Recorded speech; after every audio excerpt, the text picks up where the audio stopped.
Whittier, what is going on? Welcome back to the My Whittier TV channel. Thank you for joining me today. Thank you for taking time out of your busy day or night to watch this video.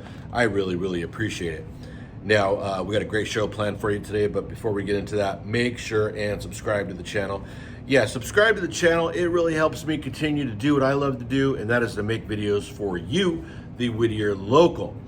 Now, we are smack dab in the middle of September, guys. Fall is right around the corner. The holiday season is basically here. The reason I say that is because you guys are already drinking your pumpkin spice, frappuccino, latte, cappuccino, mocha latte, hot brew, cold brew, foam, pumpkins, you know what I'm saying, all that stuff. You're enjoying yourself. And that means you're looking forward to the holiday season just like I am. It's my favorite time of the year. You know, 2020 was so slow, it took forever, and 2021 is flying by. So hopefully it slows down just a little bit so that we can enjoy the holiday season. Now, I wanted to acknowledge a few things before we jump into the video. Number one, a few weeks ago, or actually a few months ago, I went to the Needful Things thrift store on Penn Street and picked up some McDonald's glasses. You remember that? I broke the Big Mac. I broke the Big Mac glass. And Richard E., a subscriber and follower, blessed me with a brand new Big Mac glass. He replaced it. And I really appreciate that, man. I did say thank you, but I wanted to acknowledge you on the channel, bro. So thank you so much for replacing that. He also included a Hamburglar glass. So thanks, man. I really appreciate that. That was so cool. And also, I wanted to acknowledge my bank. Yes, my bank. The Credit Union of Southern California, here, the La Serna branch, gave me a card the other day along with some gift cards. And they were doing this for customers, you know, some select customers that they had. I've been a customer for a long time. And I changed banks years ago. I left Bank of America and went to the credit union. It's the best move I ever made. But they gave me this card, and it says, "The difference you make makes all of the difference." And this is acknowledging the My Whittier TV channel and our social media accounts for what we do for the community. And I just wanted to say thank you to Michael and Clarissa. Thank you guys so much. This was totally unexpected, and I really appreciate that sincerely. So thank you for that. You guys are the best bank in the world, and if you're looking to change banks, Credit Union of SoCal, I would look into that, guys. La Serna branch is doing a fantastic job, so check that out. Now, we've got a couple of events going on here in the city of Whittier that I wanted to tell you about. And the first event is the Whittier Public Library Foundation 7th Annual Booktoberfest virtual event coming October 7th, featuring a festive online program with a silent auction, interviews with brewers and chefs, plus bites and brews from your favorite local breweries and restaurants, packed picnic style with curbside pickup. So the flyer is right here. I'm going to put a link below here, and you can check it out if you want to look into that and attend this really cool event. It's the 7th annual, should be a lot of fun, and it's the Booktoberfest, October 7th. We have another event happening. The Whittier Historical Society invites you back for the spookiest and safest and most enhanced Halloween experience in uptown Whittier. Trick or treat at the museum, October 30th from 1 p.m. to 5 p.m. This is a free admission event, candy for all the visitors that show up, and this is a no scare event. So let's just say you're bringing the family down, right? And your husband's like really scared of spiders and ghosts and goblins jumping out at him. Now, you're not gonna have to worry about that because nothing's gonna scare you at this event. It's just a lot to look at, a lot of treats, and a lot of fun, but no scares. So tell him he doesn't have to worry about that. It is all good. So that is gonna go down October 30th from 1 p.m. to 5 p.m. Now, if you want to donate some candy for this event, they are expecting 500 trick-or-treaters. You can contact the museum with this link right here and donate some candy and help out. And try to attend one or both of these events. They look great and they really help the library and the museum. Okay, so now we have to dive into our show here. We got a great show planned for you. A lot of you have been asking about the Whittier Library on Mar Vista and Washington Avenue. What is going on? What is going on over there? What's happening? Are they knocking stuff down? Are they replacing it? Are they opening? Are they not opening? I have all the answers for you right now. Check out this video and I will catch up with you at the end. This video is sponsored by Scott Storage. $29.95 moves you into any size unit. Visit scottstorage.net for details. Also sponsored by Friends of the Whittier Public Library Bookstore, Southern California's largest nonprofit bookstore. Every donation and purchase makes a difference. The more we raise together, the more the Whittier Public Library thrives.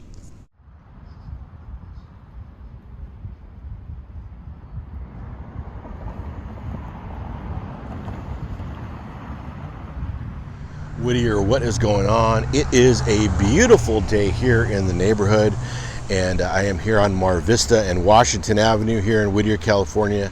And right over my shoulder is the Whittier Public Library. You can see that. You can see the gate surrounding it. And if you're like me, you are really curious to know what is going on here at the Whittier Public Library.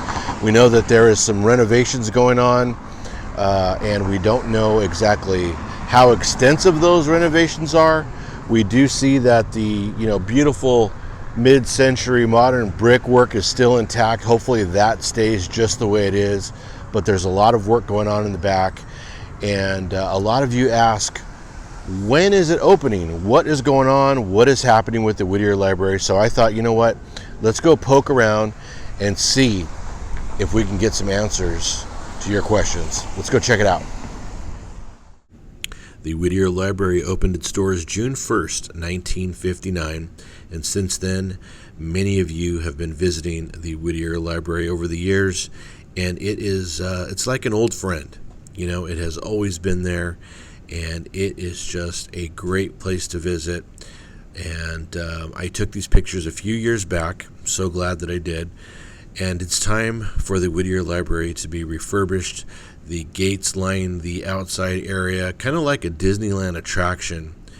And we are waiting with anticipation to see what happens with the Whittier Library. All right, guys, well, not much to see here, but as you can see, things are happening. Things are moving in the right direction, but we need more answers. So let's head over to the Whittwood branch, the Whittier Public Library, the Whittwood branch, and see if we could sit down with some folks and get some more answers for you. All right, let's go. All right, guys, I'm headed to the Whittwood branch. I'm going to see Norm Kirschenbaum, President of the Whittier Public Library Foundation, and Sue Settlage, Vice President of Fundraising, to get some answers for us. Okay, guys, I have the privilege and honor to be here with Mr. Norm Kirschenbaum, President of the Whittier Public Library Foundation, along with Sue Settlage, Vice President of Fundraising and Chair Renovation. Okay, so we all want to know what is going on with the Whittier Public Library. We drive by it every single day. There's gates around it. All of this stuff is going on. Please tell me you're not tearing it down. No, you'll be so happy, because we were just saying the west side is staying the same. You will be delighted to be able to go up Washington Avenue and recognize it fully. So the foundation as we see it now, the facade, the mid-century modern brickwork is not going anywhere. That's staying there. The footprint is staying the same. We're closing some patios and doing a little more inside. Okay, great. So Norm, when did the library start? When did this whole thing get going? Oh my goodness gracious, Bob. When the foundation began to talk about this idea about the library, it resonated with a lot of people who have grown up in the Whittier area. And your question is, how far back do we want to go?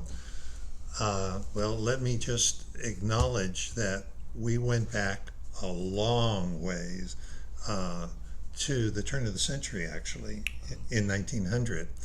And what happened in 1900 is that the Whittier Public Library Board of Trustees met at Uptown Landrum Smith's drugstore. Wow. And they put together an initial collection of 60 books and 200 magazines. And the library facility began in the Woody Building as a reading room maintained by Mr. Hester in exchange for space for his telegraph office. So a lot was going on, and it didn't stop there, because between 1883 and 1929, industrialist Andrew Carnegie built 2,500 libraries across the United States. And in 1907, the founding fathers of our city of Whittier applied for and received funding from the Andrew Carnegie Foundation for the construction of a brand new library building at the corner of Bailey and Greenleaf. And currently, that space is occupied by a restaurant tour of crepes and grapes. Wow. So that kind of gives you a little history. Did not know that. So we have the library, we have the history there. Sue, why now? Why do we need to renovate now? What made you guys want to go this route? Well, we've been trying for probably 20 years to renovate Central Library. There are lots of flaws to a building that was built in the 1950s that just doesn't really accommodate today. At first, when we started with computers, we were desperate for more outlets to plug them in, and then we were lucky it went wireless. So we were able to do the computers that were needed, but now there's so much technology that is connected with libraries. We really need to keep up. And when we looked at small projects to do within the library, the walls, the floors, the ceiling are all asbestos. And so it really took a major renovation. The whole electrical system needed to be updated. You couldn't just do one area. So it really made sense to do the entire building at one time and to just take it down to the studs. So before we get into the renovation part of things, it's just so that people know it wasn't just to make it pretty and nice. Libraries are such a valuable resource and to the community, and maybe you guys can touch on that a little bit, how valuable libraries are and what we use them for. Well, one of the things that we're expanding is our community room, and our new community room will seat 100 people. And the new community room will also have a sliding wall which will open to the children's section. So the children's section can use the space as well. And that's what we think, that so much of the renovation is going to be so versatile, that there'll be things that we can use lots of different areas for and do a lot more with it. One of the things we've noticed that we need is a better Veterans Resource Center. We have a small area, and now we are expanding that. In the new library, we will be able to, because veterans have so many needs that are just not being met. And we have some good staff and great volunteers who are working on that center. Just a lot of areas, students study differently. When I went to school, you had a book and you read it and you took a test at the end of it. Right. Nobody does that anymore. And they need places for groups of students to get together and work on projects, which we'll have. Makes sense. Now, Norm, how extensive is the renovation? Obviously you just touched on a little bit of that, but what are we talking about here? Well, Square footage, all that. I think that one of the ahas in terms of our conversation about the library became readily apparent that as the city grew, a larger library was needed. And the Friends of the Library, which is our local organization of support, began raising funds for a new library building in 1956. And through the efforts of those fundraising groups, the library was completed on the corner of Washington and Mar Vista, where we reside today.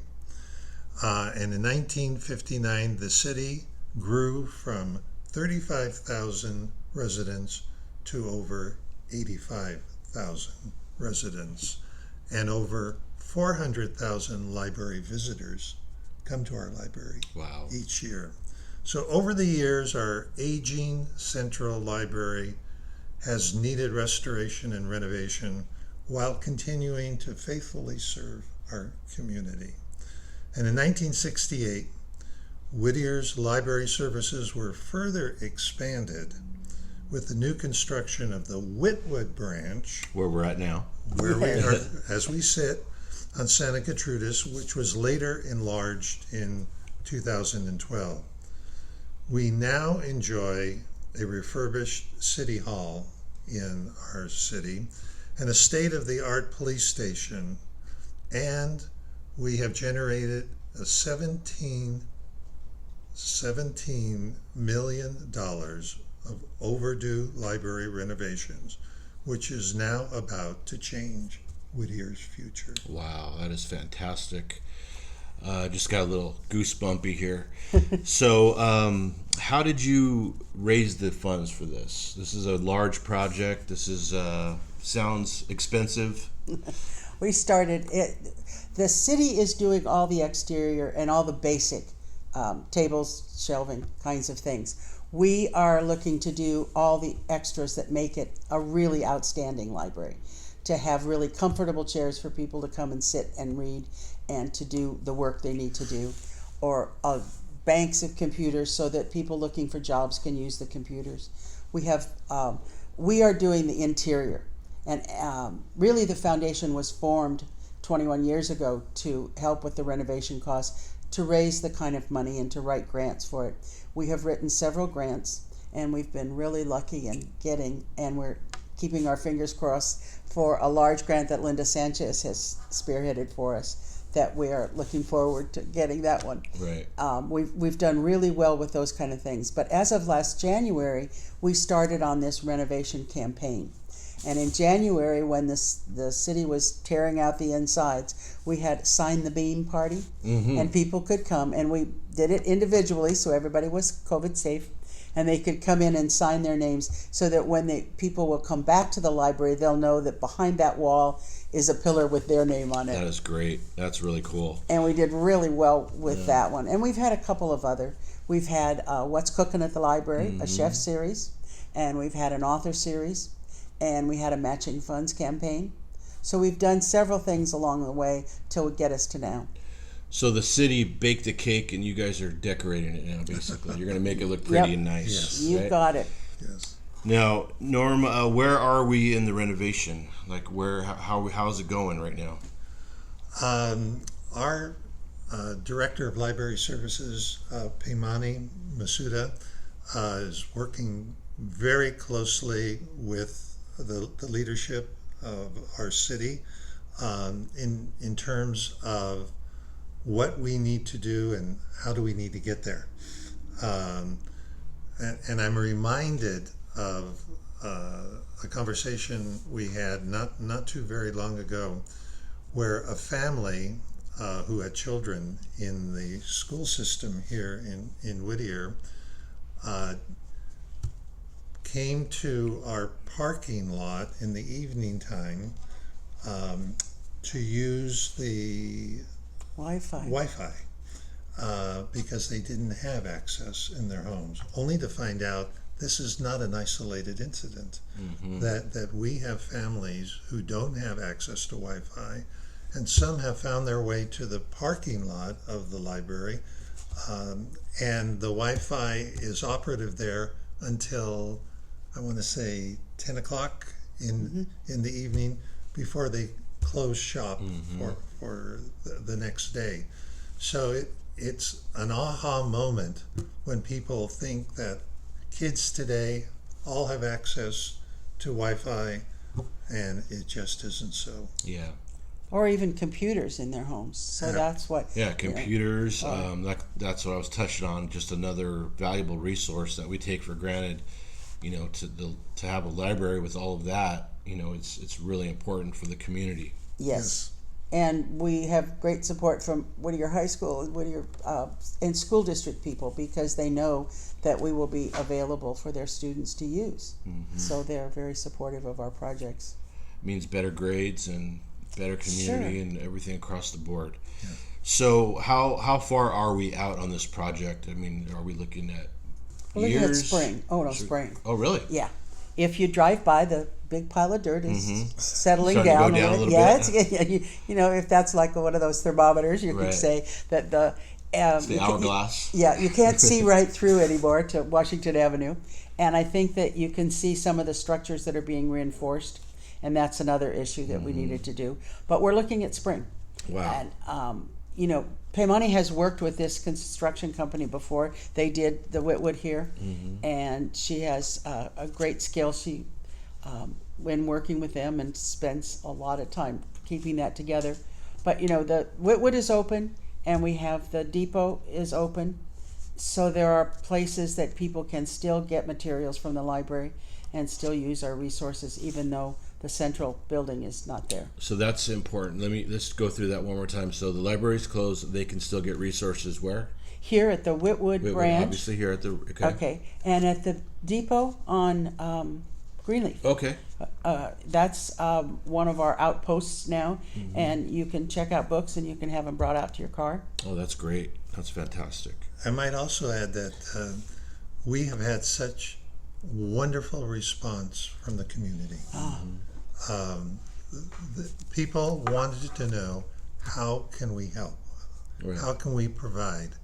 And the response was overwhelming. And I can't say enough good things about Sue and the committees that have been founded, that have helped guide us in this endeavor. And the month of July became Matching Funds Month. And so people couldn't get to the front door quick enough. We matched $100,000. Wow. Over our donations were. People drove by and saw that big pile of dirt, and there was a man we had never known about who went online, figured out what was going on, because you can go online to see what's going on, and donated a large amount of money just because he remembered his son enjoying the summer reading program so much. We have great stories. In fundraising, you want a good story to tell people about how you're so great and why they should give you money. People are telling us those stories. Right, yes. That's awesome. I give great credit to the staff for all these years have been so good to the community. And people know they can come to the library and get help for a problem, or their kids will get wonderful care in the children's section. And the programs are terrific from the time you're a baby all the way up through. And the community has really responded to that. They've turned around and told us stories. We have great stories from people now that we could just go on and on about the wonderful things they have to say about the library and what they remember as being special. Seeing someone's eyes across the reference desk, and they were married so many months later. Amazing. Yeah, and that's what's great. You're gonna actually take all of those stories and memories and add to them, because you're gonna extend the life of the library and make it updated and nice, and it sounds like a really amazing project. We also feel like a library is a place for everybody. It's not something that certain people can go to. It's a place that everybody can go to, and I think that that's something that a community like ours really needs, is a place that's open. And we believe in the programming that we do and the things that we offer to people. We're really hopeful that more people will feel welcome. Yeah, I agree. I think we're moving rapidly towards more technology, and everybody's plugged in. But at the same token, I find myself wanting to unplug. I was thinking about wanting to go to the library the other day and just find a corner, read a book in quiet, and just absorb that, unplug for a bit. And I think that's what we're going to see a trend. We're going to see more of that happening. And so to have the library ready to go for that is going to be really, really nice. One of the elements of our library is that our library is not a county library. Many of the libraries you will pass in neighboring communities, but not all libraries are City owned. by the city. Our library is the Whittier Library, Right. And people will say, "I didn't know that," and our city council members and the staffing at City Hall are all on board, that we're in this boat together, and we take great pride in it. Yes. So does that offer more advantages when it's a city-owned library? I think it does in terms of the programming and the collection, because we know what our community needs, and so that's what we have. Okay, that's awesome. We have the kind of programs on computers that they will need to access. I mentioned jobs earlier, but there's lots of things like that we know what our community needs because we're here. That's great. That's great. Well, I really, really appreciate it. It's an honor to sit down with you guys and find out what is going on, to let our viewers know, our subscribers know, our followers know what is going on in the city of Whittier, because I know all of them are very interested in actually seeing the finished product and seeing what's going on. Fantastic. Well, thank you guys so much. I really appreciate it. Sincerely, thanks for taking the time to fill us in on what's going on. Thank you. Thank you. Another huge thank you to Norm Kirschenbaum and Sue Settlage. This was a really great time. Thank you so much. Well, there you have it, guys. Did you learn something today? That was a very enjoyable experience for me. I hope you enjoyed it as much as I did. I want to thank Diane Hara for making that interview possible. Thank you to Norm Kirschenbaum and Sue Settlage for taking the time to fill us in on what is going on at the Whittier Library. Now, that was just scratching the surface of this project, guys. It is going to be amazing on the inside and out. And just learning about the monumental efforts that it takes to make this happen is just mind-boggling. And I think Whittier has caught lightning in a bottle. They have the right people in place. The fundraising efforts that are involved in a project like this, my hat is off to Sue Settlage and everybody involved, the whole entire board of directors. Thank you guys so much. Whittier is going to be the beneficiary of this fantastic legacy event, legacy renovation for years to come. And I think it's the perfect opportunity, the right timing for it, and it is going to be an amazing project. So thank you guys so much. Make sure and sign up for Booktoberfest, guys. If you want to help the library, you want to help this renovation, you can do that. You can do that by eating some food and drinking some beer. Yeah, it's that simple. Booktoberfest, I'm going to put the link right here once again. Participate in that event, and all of the funds go towards the renovation event. If you want to make a more significant donation, maybe you want to be on the donor wall at the Whittier Library, you can do that as well. I'm going to leave the link below as well as the phone number. Call up, make a donation, and get your name on the donor wall for all to see for years to come. And that is pretty cool. So thank you guys once again. That was amazing. I'm learning just like you guys are. I am not a historian by any means, and quite frankly, I'm not that smart. So anytime I can get my hands on an interview like this to learn more about the city of Whittier, I will take it and appreciate it. So remember to be kind to one another, guys. Make sure and eat, shop, and live in Whittier, California. And I will catch you next time on My Whittier TV. Peace.